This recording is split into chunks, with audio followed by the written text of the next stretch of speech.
എങ്ങനെ ഒരു വീണ്ടും മന്ത്രിയാണ് മൂന്നാമതും എങ്ങനെയാണ്?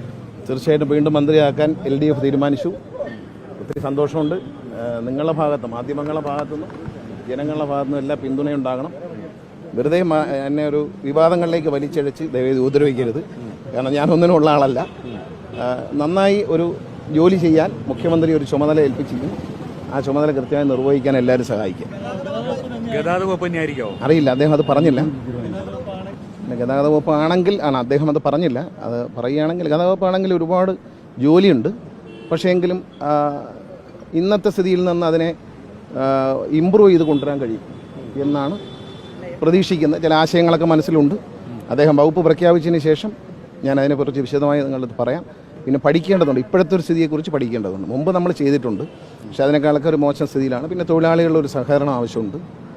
നന്നാക്കിയെടുക്കാൻ കഴിയുന്നൊരു പ്രതീക്ഷയുണ്ടോ? അതാണെങ്കിൽ തീർച്ചയായിട്ടും ഇമ്പ്രൂവ് ചെയ്യാൻ പറ്റും. ഞാൻ പക്ക നന്നാക്കി ലാഭത്തിലാക്കാനൊന്നുമുള്ള മണ്ടത്തരം പറയത്തില്ല. അതിനെ വളരെയധികം ഇമ്പ്രൂവ് ചെയ്യാൻ ഗവൺമെൻറ്റിൻ്റെ ഇടതുപക്ഷ ജനാധിപത്യ മുന്നണിക്ക് അഭിമാനകരമായ നിലയിൽ അതിനെ ഇമ്പ്രൂവ് ചെയ്യാൻ പറ്റും എന്നാണ് ഞാൻ പ്രതീക്ഷിക്കുന്നത്. തൊഴിലാളികളുടെ പ്രശ്നങ്ങൾക്കും പരിഹാരം കാണാൻ കഴിയുമെന്നാണ്. കാരണം മുഖ്യമന്ത്രിയുടെ ഒരു പിന്തുണ ഉണ്ടെങ്കിൽ തീർച്ചയായിട്ടും അതിന് കഴിയും എന്നാണ് ഞാൻ പ്രതീക്ഷിക്കുന്നത്. കുറേയെങ്കിലും മാറ്റാൻ പറ്റും. കാരണം പൂർണ്ണമായി എങ്ങനെ മാറ്റുന്നത് ഇതിനകത്ത് ഇതുമായി ബന്ധപ്പെട്ട് പഠിച്ചാൽ മാത്രമേ നമുക്ക് എന്തൊക്കെയാണ് സ്ഥിതി എന്തൊക്കെയാണ്. പക്ഷേ ഒരു കാര്യം ഞാൻ പറയാം, ചോർച്ച കുറയ്ക്കുക എന്നുള്ളതാണ് അടിസ്ഥാനപരമായി ഇതിൻ്റെ എല്ലാ സാമ്പത്തികമായിട്ടുള്ള ഏതൊരു വിധത്തിലുള്ള ചിലവുകളെയും മാക്സിമം കട്ട് ചെയ്താൽ നമുക്ക് നഷ്ടം കുറയ്ക്കാം. ലാഭത്തിലാകത്തൊന്നുമില്ല, എന്നാൽ ഒരുപാട് ലൈബിലിറ്റീസ് ഉണ്ട്. അപ്പോൾ അത് മുഖ്യമന്ത്രി വകുപ്പ് തീരുമാനിച്ചതിന് ശേഷം ഞാൻ എൻ്റെ വകുപ്പ് മന്ത്രിയെ സത്യപ്രതിജ്ഞയ്ക്ക് ശേഷം ഞാനത് പഠിച്ചതിന് ശേഷം നിങ്ങളുടെ അടുത്ത് എല്ലാവരോടും ഞാൻ പറയാം. സുതാര്യമായ ഒരു രീതിയിലായിരിക്കും തൊഴിലാളികളുമായി നല്ല സ്നേഹബന്ധത്തിൽ പോകണമെന്നാണ് ആഗ്രഹിക്കുന്നത്. അവരെ മാക്സിമം സഹായിക്കണം എന്ന് തന്നെയാണ്.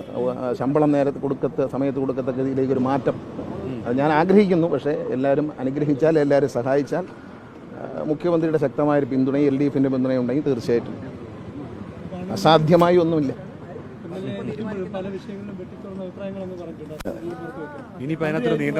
പിന്നെ ഇനി പറയാൻ പറ്റില്ല.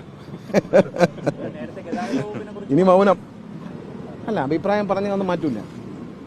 ഞാനത് പരമാവധി ശ്രമിക്കുന്നു പറഞ്ഞു. ഈ തൊഴിലാളികൾ ഇതിൻ്റെ ഒരു ശക്തിയാണ്. അതുപോലെ ജനങ്ങൾ പൊതുഗതാഗത സംവിധാനം ഇടതുപക്ഷ ജനാധിപത്യ ഗവൺമെൻറ്റിൻ്റെ ഒരു അഭിമാനകരമായ നേട്ടമായി മാറ്റാനുള്ള ചില പദ്ധതികളുണ്ട്. അതിനെല്ലാവരുടെയും ജനങ്ങളുടെയും ഒക്കെ സഹകരണം കിട്ടിയാൽ അത് ചെയ്യാൻ പറ്റും. മനസ്സിലൊരു പ്ലാൻ ഉണ്ട്. ഗതാഗത വകുപ്പ് ആണെന്ന് പറഞ്ഞതിന് ശേഷം, മന്ത്രി ചുമതല ഏറ്റതിന് ശേഷം ഞാൻ പറയാം. മനസ്സിൽ നല്ല പ്ലാനുകളുണ്ട്. പുതിയ ആധുനിക യുഗത്തിന് പറ്റിയ പ്ലാനുകളുണ്ട്. തീർച്ചയായിട്ടും ഞാൻ മുമ്പ് അങ്ങനെയാണ്. ഞാൻ 2001 UDFൻ്റെ മന്ത്രിയായിരിക്കുന്ന കാലത്തും അന്നത്തെ CATUവിനെയും INTUCയും ATUC എല്ലാം വളരെ നല്ല സ്നേഹത്തോടെയാണ് എന്നോട് സഹകരിച്ചത്. ഇനിയും അങ്ങനെ തന്നെ ഉണ്ടാകും എന്നാണ് ഞാൻ പ്രതീക്ഷിക്കുന്നത്. തൊഴിലാളികൾ എന്നോട് സഹകരിക്കും. കാരണം ഞാൻ അവരുമായിട്ടൊരു ഫൈറ്റില്ല. ഞാൻ അവരുമായിട്ട് സ്നേഹത്തിലാണ് പോകുന്നത്. അന്ന് തൊഴിലാളി നേതാക്കൾ പോലും ആവശ്യപ്പെടാത്ത തൊഴിലാളി ക്ഷേമ പ്രവർത്തനങ്ങൾ ചെയ്ത ആളാണ് ഞാൻ തൊഴിലാളിയുടെ പക്ഷത്തുണ്ട്. അതുകൊണ്ട് തീർച്ചയായിട്ടും ഞാൻ ഒരിക്കലും അവർക്കൊരു ബുദ്ധിമുട്ടില്ലാത്ത രീതിയിൽ കാര്യങ്ങൾ ചെയ്യും. മുമ്പ് മന്ത്രിയായിരുന്നപ്പോൾ സിനിമ അഭിനയിക്കുമായിരുന്നു. ഇനി അതൊക്കെ മുഖ്യമന്ത്രി അനുവദിച്ചാലേ പറ്റുള്ളൂ. മുമ്പ് അഭിനയിച്ചിരുന്നു. ഇപ്പോൾ ഞാൻ ലാലേട്ടൻ്റെ കൂടെ അഭിനയിച്ച് നേരെ ഒരു വലിയ ഹിറ്റായതിൽ എനിക്ക് ഭയങ്കര സന്തോഷമുണ്ട്. എല്ലാവർക്കും നല്ലൊരു അഭിപ്രായം.